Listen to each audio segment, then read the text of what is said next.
Now, Pittsburgh, I've been on the naughty list for some of my friends in Pittsburgh with the commentary that we've had about Russell Wilson over the last several weeks, but there is still no formal announcement. We think we know who the quarterback is going to be, but it's really just a matter of when, not if. It's not a matter of, it's a matter of when Russell Wilson becomes a QB1. May happen later today when the sun gets up. Who knows? But the reaction to the inevitable move by the Pittsburgh football team is the part of the story which I'm getting a kick out of. Because a handful of prominent blowhards and gas bags in the sports media are upset. Talking heads, very angry with Mike Tomlin. They're annoyed with Mike Tomlin. Why are they annoyed with Mike Tomlin? They're annoyed because he presented the illusion, in their opinion, of competition, that this was an open competition between Russell, Mr. Unlimited Wilson, and Josh 2023 offseason MVP Fields.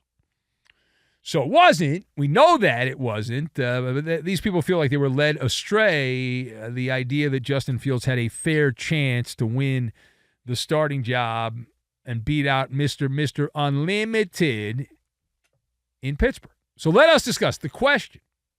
Are you going to go thumbs up or thumbs down? Thumbs up or thumbs down?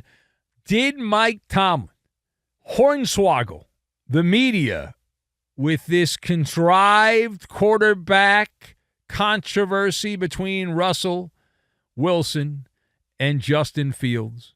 That is the question. All right, so I've got Peter, Paul, and Mary, Chocolate Thunder, and Hasbro. And we will combine all of these things together, and we are going to have one hell of a knee-jerk reaction is what we're going to do. So number one.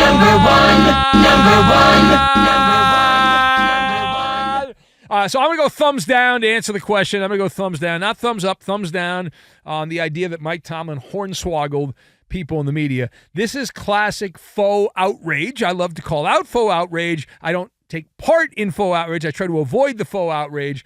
Every once in a while, I'll stumble into it. But no, my position rather clear here. This is not an esoteric situation. It is not, right? This was telegraphed by Tomlin.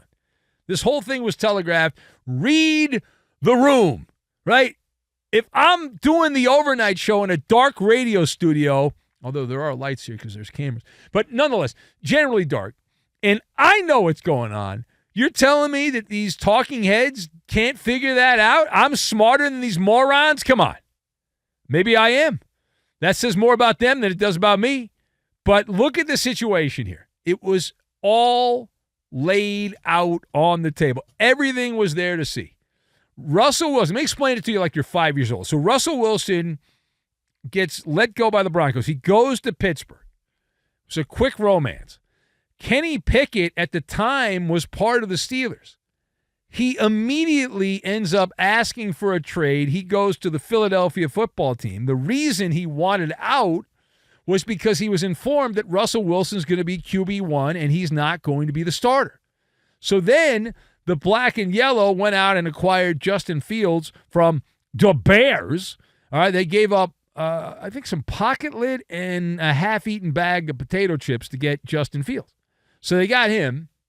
Mike Tomlin then made it perfectly clear to every man, woman, and child that was listening that Russell Wilson was in the pole position to be the starter in Pittsburgh.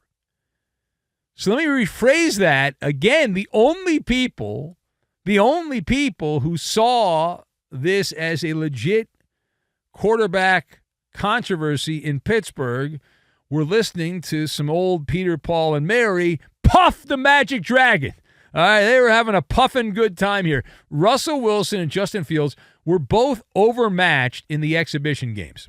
So, by default, if one guy's in the pole position and the other guy's on the outside trying to come ahead of the guy in the pole position, the guy in the pole position, if they're both the same and they're both suckbag quarterbacks, the person in the pole position gets the job. All right, now, page 2. We shuffle off to Miami. I'm looking confused. Maybe you can help me out on this. I'm confused why this is a story. It's a Maller show follow-up. And in regards to a story we talked about a couple weeks ago, Dolphins quarterback Tagovailoa. Good old Tua. He was asked about his relationship with his former coach. He says he has not heard from Brian Flores since he publicly undressed his former head coach. And does that surprise you? Are you surprised? It seems like some members of the media are surprised. Like, well, I can't believe there was no conversation that took place. So I'm going to shake my head. No, I'm not surprised in the least. I would have been surprised if they had a conversation. What is there to talk about, right? What is left to be said? Brian Flores is working for the Vikings. He's also suing the NFL. Tua is employed by the Dolphins. Their paths do not cross. They're not scheduled to play each other here in 2024. And it reminds me of a famous line by the late, great Chocolate Thunder, one of the all-time solid nicknames in sports history. There's a basketball player. He's dead now, but Daryl Dawkins, named Chocolate Thunder. And he so eloquently pointed out back in the day, he said, when everything is said, Daryl Dawkins said, when everything is said and done, there is nothing left to do or say. And that's the way it is when it comes to Tua and Brian Flores. Tua laid him out. Brian Flores, he said, I'm hurt by this. I'll move on. And that was that. He unloaded Tua the holster and let it rip. And that was that. And so now we move on. All right, now final point. High-speed transaction wire lighting up roster cutdowns, last-minute trades as rosters have to be trimmed, the thinning of the herd, but not the cow herd show. So the Green Bay Packers have traded a 2025 seventh-round pick. You talk about a big commodity. They trade this draft pick to the Tennessee Titans. In return, they get quarterback Malik Willis. Give me Liberty or give me Willis, the old Liberty quarterback, late of Alabama, or not Alabama, Auburn, in the state of Alabama. Malik Willis is now headed to Lambeau Field, and he is expected to be the backup to Jordan Love.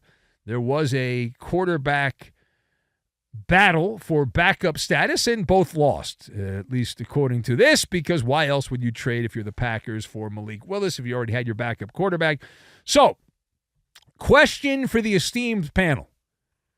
What do the Packers see in former Titans quarterback Malik Willis? Because I haven't seen anything. So what do they see?